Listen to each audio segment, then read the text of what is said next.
Moi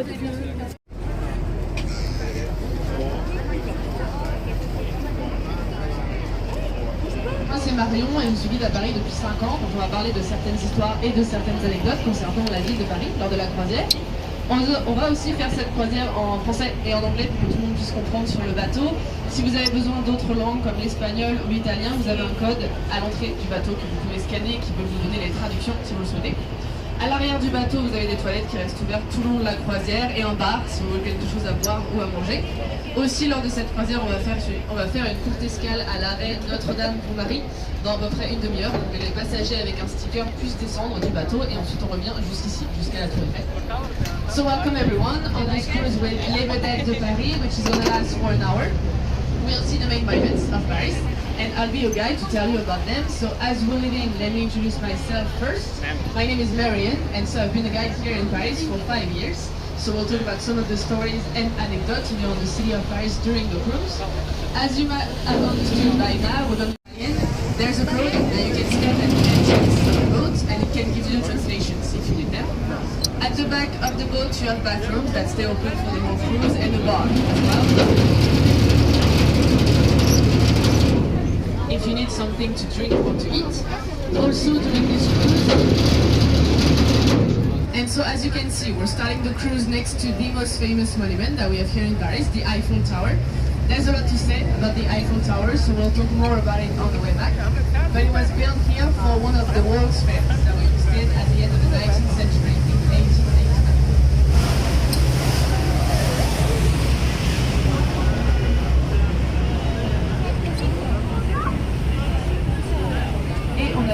Actuellement sur la Seine. La Seine, c'est le deuxième fleuve le plus long de France, 775 km de long.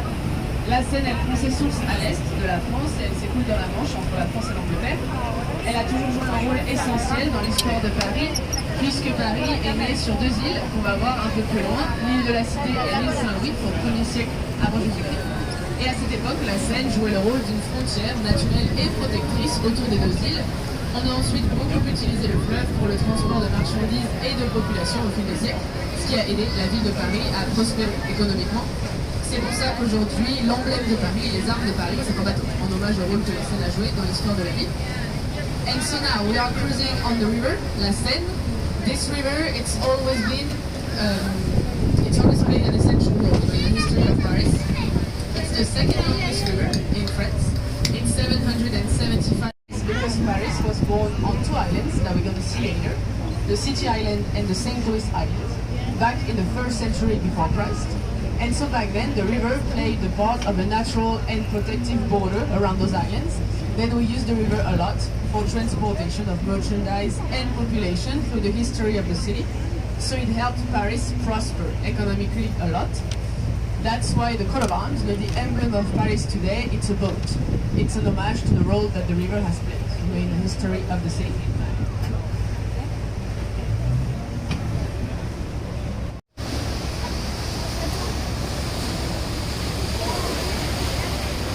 Et sur la droite, vous voyez le bâtiment avec les dômes dorés et les croix au-dessus.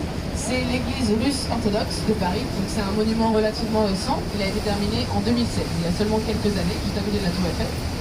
On the right, you see the building with the golden domes and the crosses on top. It is the Russian Orthodox Church that we have here in Paris. Fairly recent. It was finished in 2016, so only a few years ago, right next to the Eiffel Tower.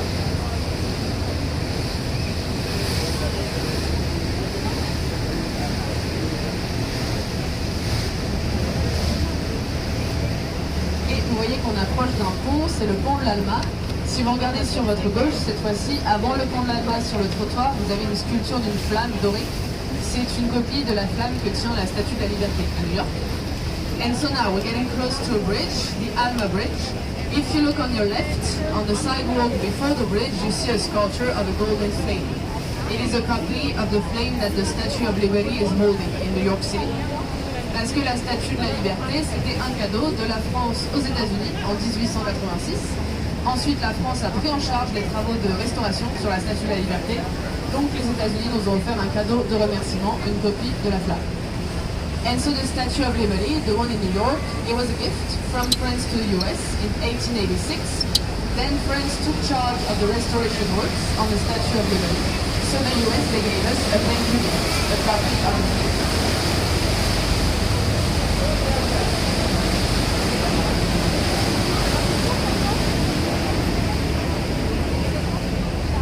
Et si vous allez voir la flamme de plus près, vous pourrez voir des notes, des messages et des fleurs autour, parce qu'elle est dédiée à la princesse Diana. C'est là-bas que la princesse Diana a eu son accident de voiture dans les années 90, dans le tunnel sous la flamme. Donc la flamme lui est principalement dédiée aujourd'hui. If you go see the sculpture of the flame, if you go closer to it, you'll see lots of notes and flowers and messages around it, because it's dedicated to the Princess Diana. That's where the Princess Diana had the car accident in the 90s in the tunnel under the flame, so it's mostly dedicated to her. Et sur votre gauche, encore une fois, vous voyez un drapeau français qui flotte au-dessus des arbres sur un grand toit en verre. Ce bâtiment qui approche, c'est le Grand Palais. Le Grand Palais qui va avec le Petit Palais, mais on ne peut pas apercevoir le Petit Palais d'ici, il est caché derrière les arbres. Le Grand Palais et le Petit Palais ont tous les deux été construits pour l'exposition universelle de 1900. On a eu 5 expositions universelles à Paris, donc qui nous ont laissé beaucoup de monuments qu'on peut toujours admirer principalement le long de la Seine. A lot of monuments that we can still see mostly along the river today. Le Grand Palais, on l'utilise pour plusieurs choses différentes, mais c'est principalement un musée. Donc on a des expositions temporaires à l'intérieur du Grand Palais, mais on peut aussi avoir des concerts, des fêtes foraines, une patinoire l'hiver de temps en temps. En ce moment, le Grand Palais il est fermé pour travaux pendant quelques années, puisqu'il le prépare pour 2024. 2024 qui va être une année importante pour Paris, puisqu'on accueille les Jeux Olympiques et ils veulent organiser l'escrime dans le Grand Palais pour les Jeux de 2024. And so the big palace, we use it for different things, but it's mostly a museum. So we have temporary exhibitions inside. But we can also have concerts, fairs, ice skating in the winter as well sometimes. And so right now, the big palace, it's closed for a few years for renovations because they're preparing it for 2024. 2024, which is going to be a big year for Paris because we're hosting the Olympics here. And so they want to use the big palace to organize the fencing during the 2024 Olympics. Et vous voyez le pont qui approche, c'est l'un des ponts les plus célèbres de Paris, le pont Alexandre III, construit pour la même exposition universelle en 1900. So you see the bridge in front of us here. It's one of the most famous bridges that we have here in Paris. It's called Alexander III Bridge, and it was built for the same World's Fair in 1900. Et au centre du pont, vous voyez la gravure dorée d'un bateau au-dessus de nos têtes. In the center of the bridge, above our heads, you see the golden engraving of a boat. Ce sont les armes de Paris, l'emblème de la ville. So those are the coat of arms, or the emblem of the city. And so you might have heard about the storming of the Bastionia, 14th of July, 1789, the start of the French Revolution. If you go to Bastille today in Paris, there's nothing left. The jail is not here anymore. It was completely destroyed only 2 years later, in 1791. And so that same year, we built that bridge using the stones that once belonged to the Bastille jail. So the stones that we see when we pass under the bridge were a part of the jail at first. Et le pont de la Concorde, il relie l'Assemblée nationale, le bâtiment qu'on voit sur la droite avec tous les drapeaux, à la place de la Concorde, sur la gauche avec l'obélisque égyptien au centre.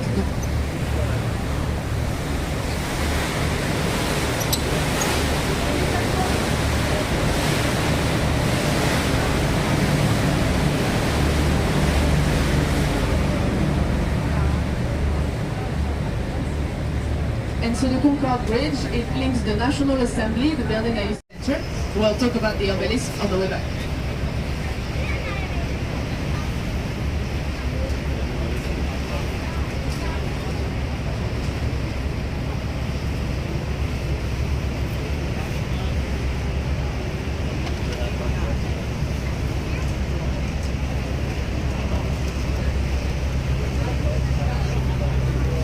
Sur la gauche, dans le jardin des Tuileries, vous voyez un long bâtiment avec un toit en verre.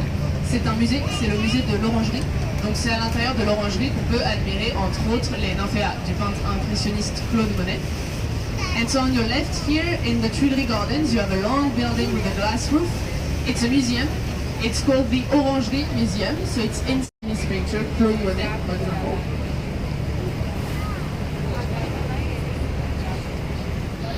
Le musée d'Orsay, donc quand on l'observe de l'extérieur, à première vue, ça ressemble à une gare, puisque ça a été construit en tant que tel, en tant que la gare d'Orsay en 1900. On a construit la gare d'Orsay à l'époque pour que les habitants de la France entière puissent avoir un accès facilité à Paris pour venir voir les nouveaux monuments qu'on construisait pour les expositions universelles à l'époque.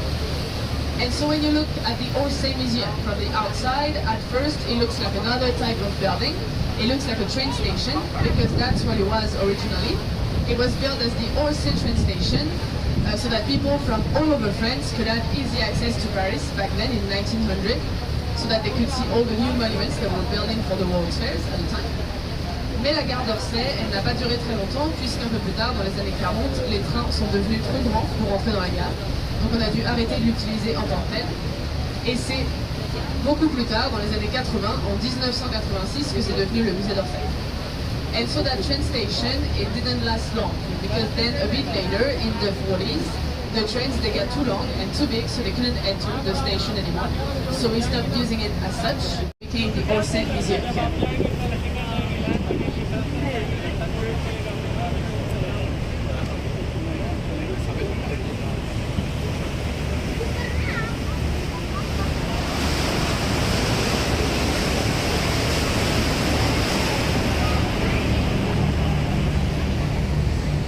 Bâtiment du musée du Louvre. And so speaking about museums, on the left this time, for the next few minutes, we'll go along the huge building of the Louvre Museum. Le musée du Louvre, c'est le plus grand musée de Paris, mais c'est aussi le plus grand musée du monde en termes d'espace. 14 km de couloirs à l'intérieur du Louvre et 35 000 œuvres exposées en tout. C'est le musée le plus visité au monde, en moyenne 10 millions de visiteurs par an au Louvre. And so the Louvre, it is the biggest museum in Paris, but it's also the biggest museum in the world in terms of space. 14 kilometers of corridors inside and 35,000 works of art exhibited in the Louvre. It is the most visited museum in the world because on average you have 10 million people going to the Louvre every year. Et le Louvre, donc tout comme le musée d'Orsay, une forteresse médiévale construite au XIIIe siècle sous le roi Philippe Auguste. Le roi à l'époque qui voulait défendre la ville de Paris contre nos pires ennemis, les Anglais. Ensuite, un peu plus tard, au XIVe siècle, Charles V a emménagé dans la forteresse et l'a transformée en palais royal. Donc le Louvre est devenu un palais royal pendant des siècles. Et c'est pendant la Révolution française, en 1793, que c'est devenu un musée pour la première fois. And so the Louvre, like the Orsay Museum, at first the building, it didn't start as a museum. Because originally the Louvre, it was a small medieval fortress built in the 13th century under one of our kings, Philippe Auguste. The king, at the time, he wanted to defend the city against our worst enemies back then, the British. And then a bit later, in the 14th century, Charles V, he moved in the fortress and he turned it into a palace instead. So the Louvre became a royal palace for centuries. And it's during the French Revolution, in 1793, that it became a museum for the first time.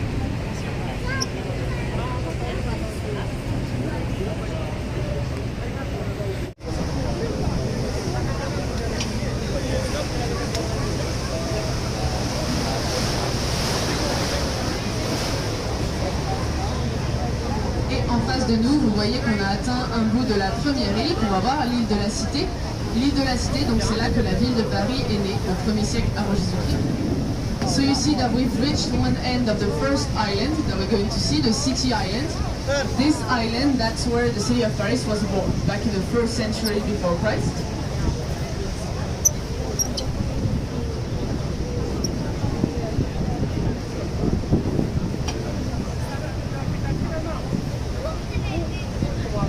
Le pont qui approche devant nous, c'est le pont le plus vieux de Paris. C'est le plus vieux pont de Paris qui s'appelle ironiquement le pont Neuf, puisqu'il était neuf à l'époque de sa construction, au XVIIe siècle, sous Henri IV.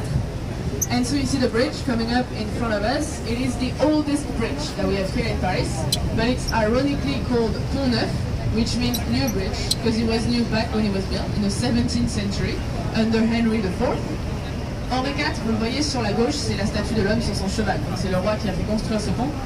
Henry IV, you see that bridge in the 17th century. À l'époque, Henri IV, il a voulu faire construire un nouveau type de pont, parce qu'on avait des ponts depuis le Moyen-Âge à Paris, mais c'était des ponts en bois, remplis d'habitations, depuis lesquels on ne pouvait pas avoir une vue sur la ville de Paris et sur la Seine. Donc Henri IV, il a fait construire le premier pont en pierre, sans aucune habitation. depuis lequel on pouvait simplement admirer la ville de Paris et la Seine à l'époque. And so Henry IV, he wanted to build a new type of bridges back then, because we've had bridges since the Middle Ages here in Paris, but they were all wooden bridges and they were all packed with houses on them. So you couldn't have a view of the city and the river from those bridges. So Henry, he decided to build the first bridge made in stones without any houses on it, just so you could admire the city of Paris and the river from that bridge at the time.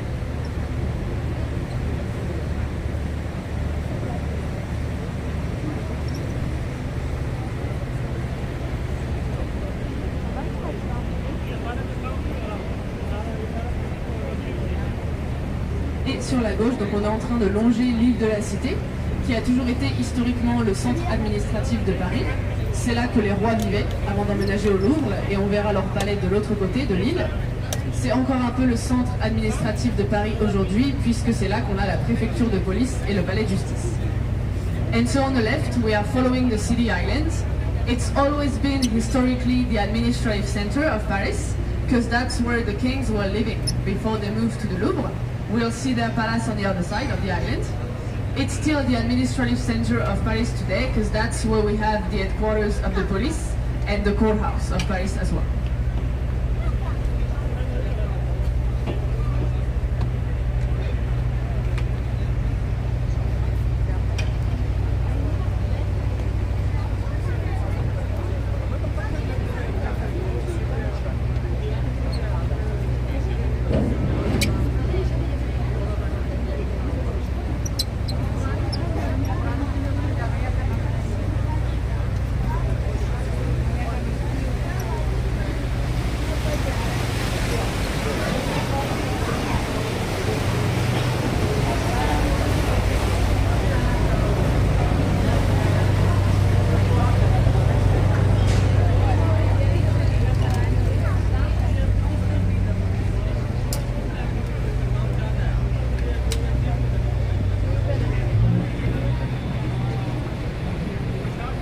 Et donc là voilà, l'un des monuments les plus célèbres et les plus anciens de Paris, la cathédrale Notre-Dame de Paris, construite à l'origine au Moyen-Âge.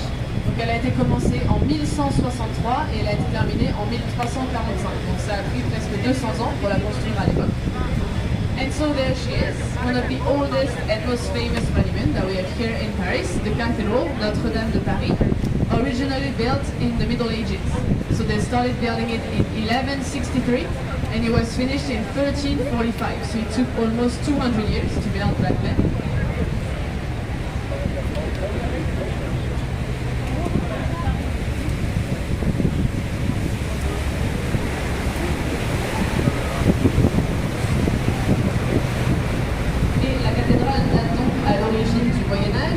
Mais la plupart des sculptures qu'on voit sur la façade aujourd'hui, comme la ligne de roi par exemple, datent de la fin du 19e siècle, parce qu'elle a été restaurée après la Révolution française. Mais on a toujours des parties d'origine, des sculptures du Moyen-Âge, principalement autour des portails de la cathédrale aujourd'hui. And so the church, it's from the Middle Ages originally, but most of the sculptures that you can see on the facade today, like the Line of Kings for example, they're from the 19th century, because it was restored after the French Revolution. But we still have some original sculptures, or some medieval sculptures, mostly around the gates of the church today.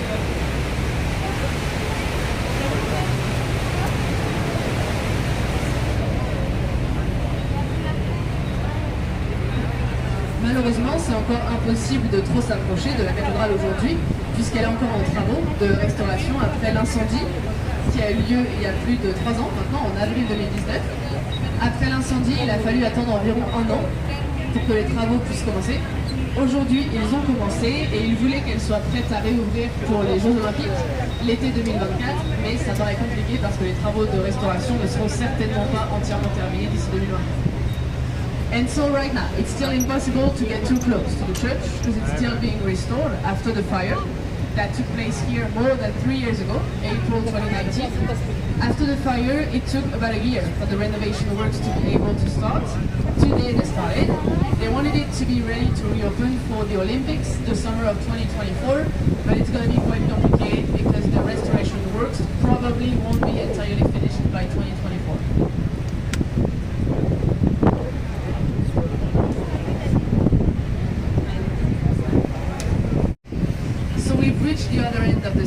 island. So on the left, you see the second one, the St. Louis Island.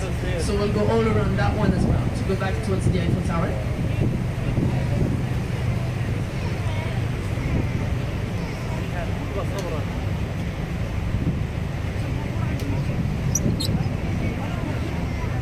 Et vous voyez sur le pont qui approche à droite du pont, vous avez une grande et fine statue qui nous tourne le dos.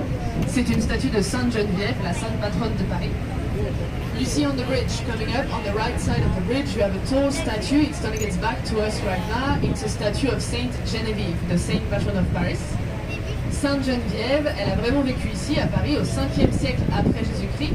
C'était une religieuse qui a aidé à défendre la ville de Paris contre une invasion des Huns, la tribu d'Asie dirigée par Attila à l'époque.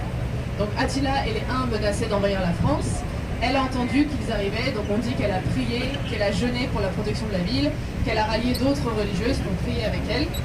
On dit qu'un miracle se serait produit à l'époque, puisque les Huns sont bel et bien arrivés jusqu'en France, mais ils ont complètement évité Paris. Ils ont été envahir d'autres villes de France comme Orléans, et donc Paris est resté sain et sauve à l'époque, et ils ont attribué ce miracle aux prières et à la protection de Geneviève, qui ensuite c'est une femme qui protège une petite fille. La femme c'est Sainte Geneviève et la petite fille c'est la ville de Paris. So if you turn around, you can see the sculpture on the bridge. It is a woman taking care of a little girl. The woman is Saint Genevieve and the little girl it's the city of Paris. Because Saint Genevieve, she really lived here in Paris in the 5th century after Christ, and she helped defend the city against an invasion of the Huns, the tribe from Asia led by Attila at the time. So who then became Saint Genevieve, the saint patron of Paris. Et c'est encore l'une des deux saintes patronnes de Paris avec Saint-Denis. On a une église qui lui est dédiée sur la rive gauche de Paris. And so it's still one of the two saint patrons of Paris, with Saint Denis as well. We have a church dedicated to Saint Genevieve on the left bank of Paris. Et donc on a atteint l'autre bout de l'île Saint-Louis, donc c'est par ici que le bateau va faire demi-tour pour retourner vers la Tour Eiffel. We've reached the other end of the St. Louis Island here, so it's around here that the boat is going to turn around to go back towards the Eiffel Tower.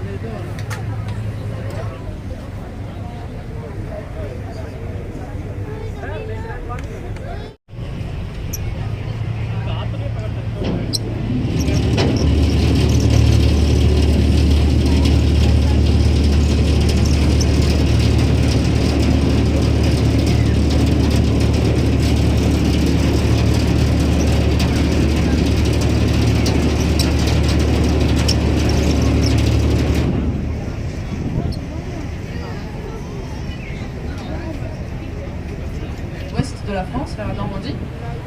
Ici à Paris, on utilise les expressions rive droite et rive gauche, plus que nord et sud, puisqu'on se base sur le courant du fleuve. Donc si on est dans la bonne direction, et si on regarde sur la droite, on a le nord de Paris, la rive droite, et sur la gauche, les deux îles, et le sud de Paris, la rive gauche.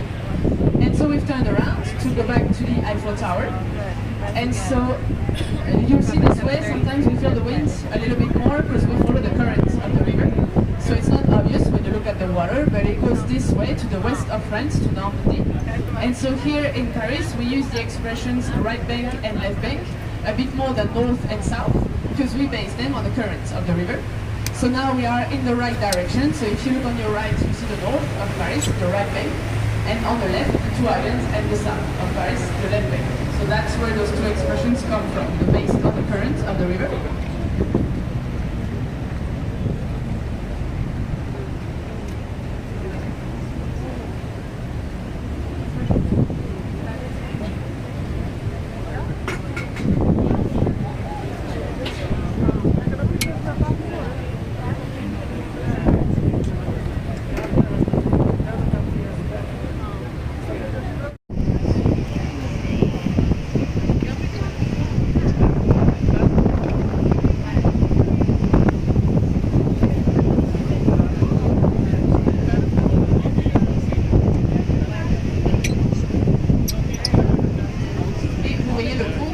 Devant nous, c'est le pont Marie. Donc ici à Paris, qui est censé être la ville de l'amour, on a une tradition avec le pont Marie.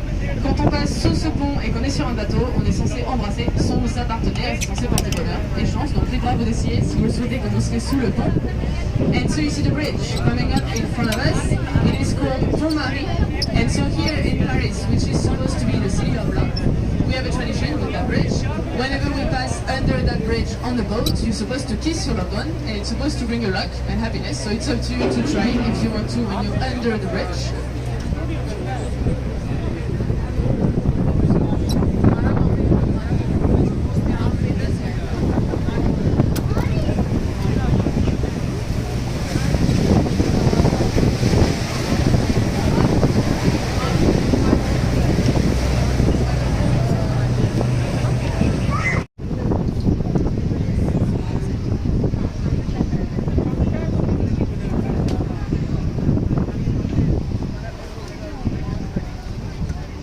Et donc c'est ici qu'on va s'arrêter à l'escale Notre-Dame pour Marie. On marque un arrêt ici pour que les passagers avec un sticker puissent descendre du bateau. On s'arrête ici quelques minutes, moins de 5 minutes et ensuite on repart vers la Tour Eiffel. So this is where we're going to stop for a while. We'll stop Notre-Dame pour Marie. We're going to stop here for a few minutes, less than 5 minutes, so that the passengers with stickers can get off the boat, and then we go back to the Eiffel Tower. So we stop here in Notre-Dame pour Marie for less than 5 minutes.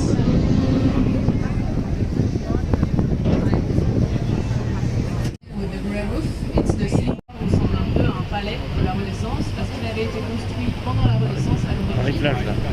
Même si le bâtiment qu'on peut voir aujourd'hui il est un peu plus récent, il date du 19e siècle. Il a été restauré après un incendie qui est venu dans le territoire à l'époque. And so the city hall from the outside, you see it looks a little bit like a palace, like a Renaissance palace. Because it was built during the Renaissance originally, now we can see today, it's been since from the 19th century. It was restored after a fire.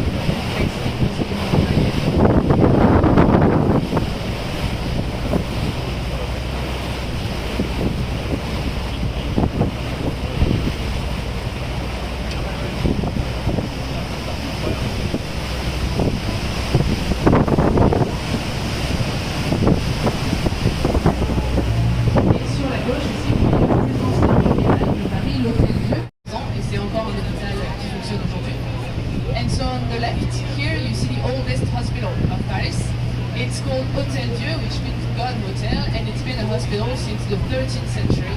So it's more than 800 years old, and it still is a functioning hospital today.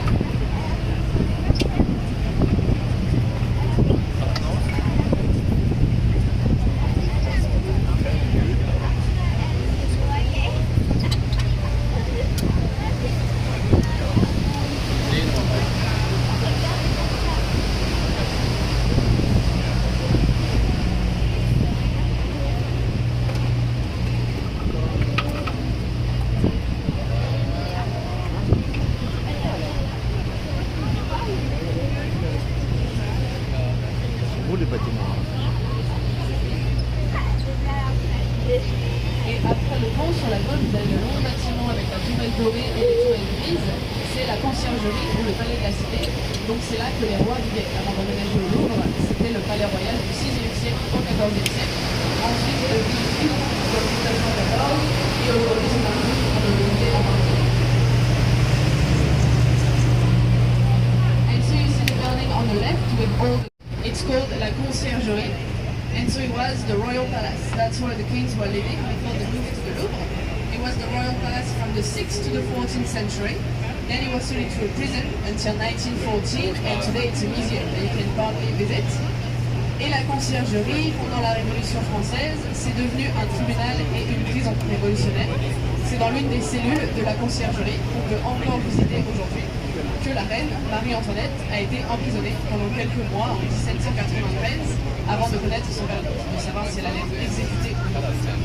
And so the conciergerie, during the revolution, it became a revolutionary court and a revolutionary jail. So it's in one of the cells of the conciergerie that you can still visit today, that the Queen, Marie-Antoinette, was jailed for a few months back in 1793 before she knew if she was going to be executed or not.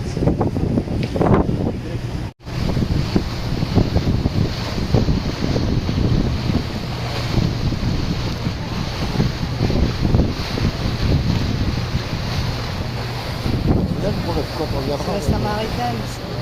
on passera vers ce pont. Et de l'autre côté, il y a le forum. D'accord.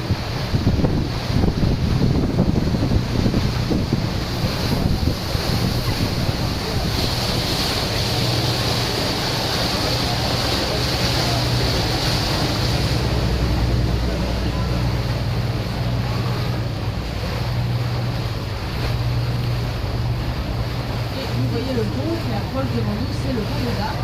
Le pont des Arts, c'était à l'origine le pont des Arts, donc le pont des Arts, mais comme vous allez pouvoir le voir, il n'y a plus aucun carnage sur le pont des Arts, puisque c'était trop lourd et le pont menaçait de s'effondrer à cause du poids de tous les panneaux.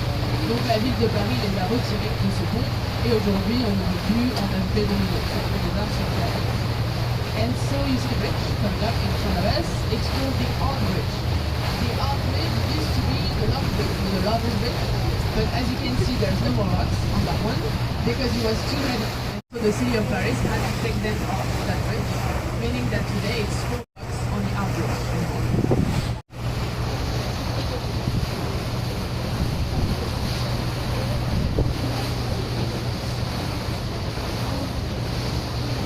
Et donc on est de retour au Louvre sur la droite, donc le plus grand musée du monde avec ses 35 000 œuvres à l'intérieur.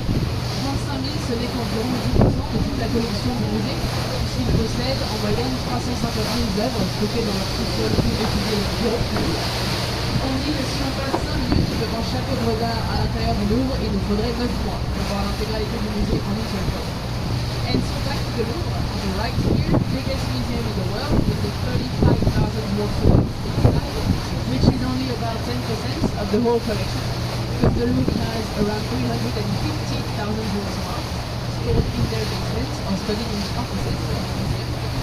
Let's say if you spend 5 minutes in front of every work of art in the Louvre, you need 9 months to see everything in one day inside. Mais si c'est la première fois qu'on va au Louvre, c'est assez facile d'y entrer et de se concentrer sur ce qu'on appelle les chefs-d'œuvre, les 3 d'art du musée, la Vénus de Milo, la Victoire de Samothrace et la Joconde, puisque ces 3 œuvres sont du même côté, dans les mêmes sections du musée, donc ça peut nous prendre environ 2 heures, 2 heures et demie pour aller voir ces 3 œuvres. If it's your first time in the Louvre, it's still pretty easy to go in and focus on what we call masterpieces for the 3 ladies of the museum. Vénus de Milo, la Mésopotamie, littérature italienne, néerlandaise. Mais les collections au Louvre, elles s'arrêtent aux peinture française du milieu du 19e siècle. Parce que si on veut voir l'artiste plus récent, de la fin du 19e siècle, qui ont fait par exemple, on va au musée d'Orsay. Et si on veut des artistes encore plus récents, du début du 20e comme Picasso, on va au centre Pompidou. Donc les collections sont chronologiques dans ces 3 musées, le Louvre, le musée d'Orsay et le centre Pompidou. And so the collections inside the Louvre, they are really diverse. You have the antiquities, the Greeks, the Romans, the Egyptians, out from Mesopotamia as well, all the way to the Italian and the Dutch paintings. The collections inside, they start with the French paintings of the 1850s. Because if you want to see more recent artists, so after the 1850s, like William Impressionist, for example, more recent artists, like the beginning of the 20th century, such as Picasso, you go to the Pompidou Center.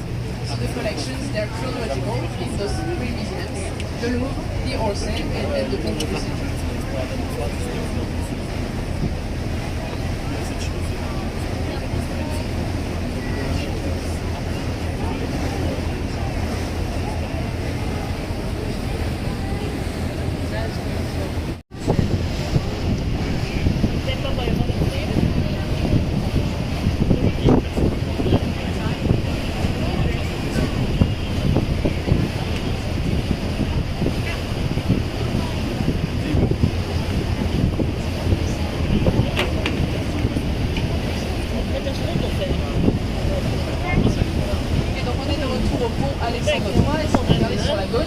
Vous allez voir apparaître le grand dôme doré des Invalides, le musée militaire de Paris. And so if you look on the left side of the bridge here, you see the big golden dome of the Invalides Museum, the military museum of Paris. Les Invalides, aujourd'hui, c'est un musée militaire, mais ça a été construit à l'origine seulement en tant qu'hôpital militaire sous le roi Soleil, Louis XIV, au XVIIe siècle.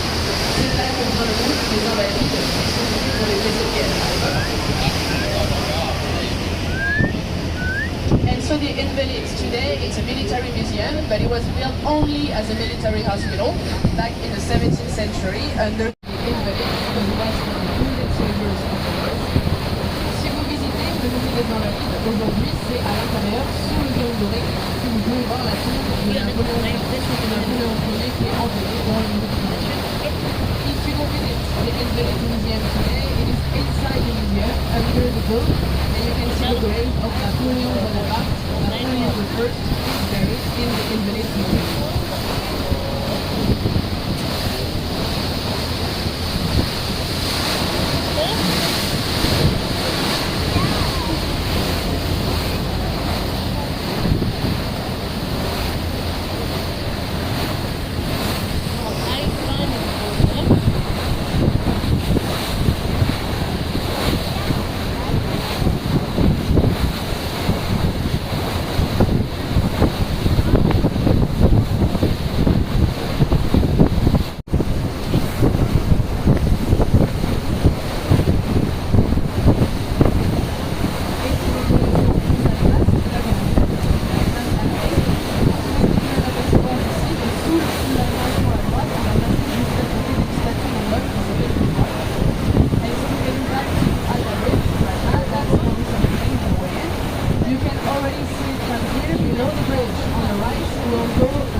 statue of the planet. It's called Le Toit. Le Toit. And then in 1910, Orthodox evolution, the statue was underwater. So it gives you an idea of how much it was.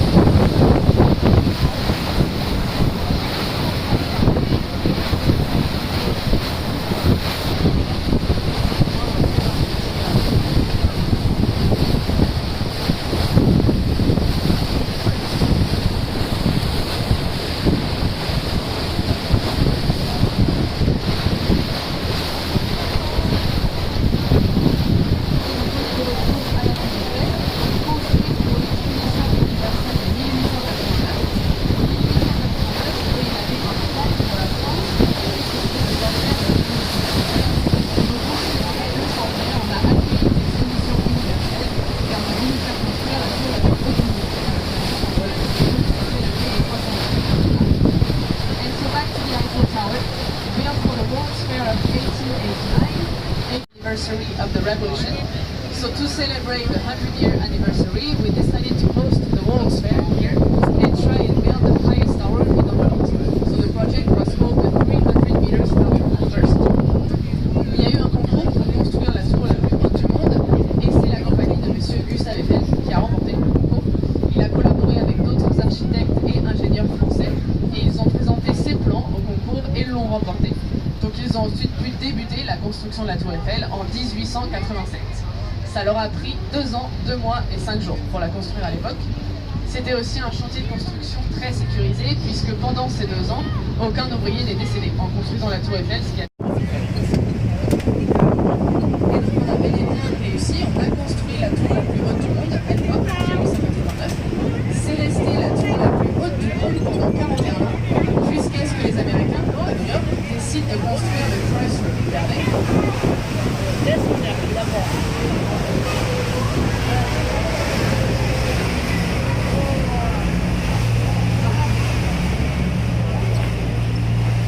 Et le Chrysler, à l'époque, il faisait seulement 19 mètres de plus que la tour Eiffel. Du monde, pour le moment, elle est à Dubaï, c'est le Burj Khalifa.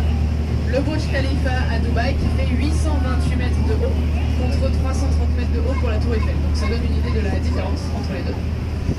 And so we did it. Back in 1889, we built the highest tower in the world. It remained the highest tower in the world for 41 years until the Americans in New York, they decided to build the Chrysler Building. And so the Chrysler was only 19 meters higher than the Eiffel Tower.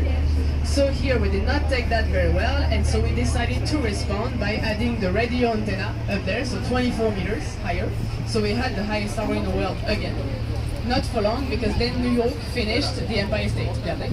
And so the Empire State was way higher than the Eiffel Tower, so we gave up and we let New York have the highest one in the world. Today, the highest tower in the world, it's not in New York anymore, it's in Dubai for now, the Burj Khalifa Tower. So the Burj Khalifa in Dubai, it's 828 meters high.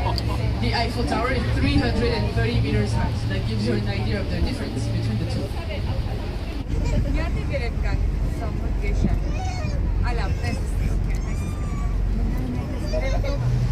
And so it's possible to go up the Eiffel Tower, of course, to go to the top. If you want to go all the way to the top, you have to take an elevator from the second floor, because we have stairs. Safety reasons. There's only one day every year when they organize a race on the tower, and you can run from the bottom to the top, which is a bit more than 1,600 steps. And the record to run the 1,600 steps is 7 minutes.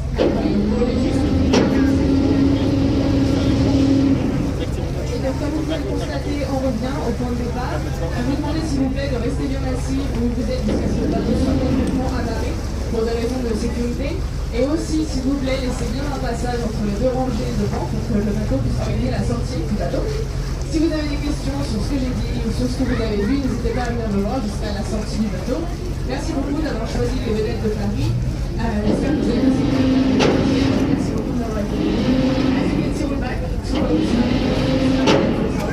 I'm going to ask you please to leave a passage between the two benches here so that the sailor can open the exit of the boat. If you have questions about what I said or what you saw during the cruise, feel free to come see me. I'll be at the exit of the boat. Thank you so much for choosing Les Modèles de Paris. I hope you enjoyed your cruise and thank you very much for listening. Merci beaucoup.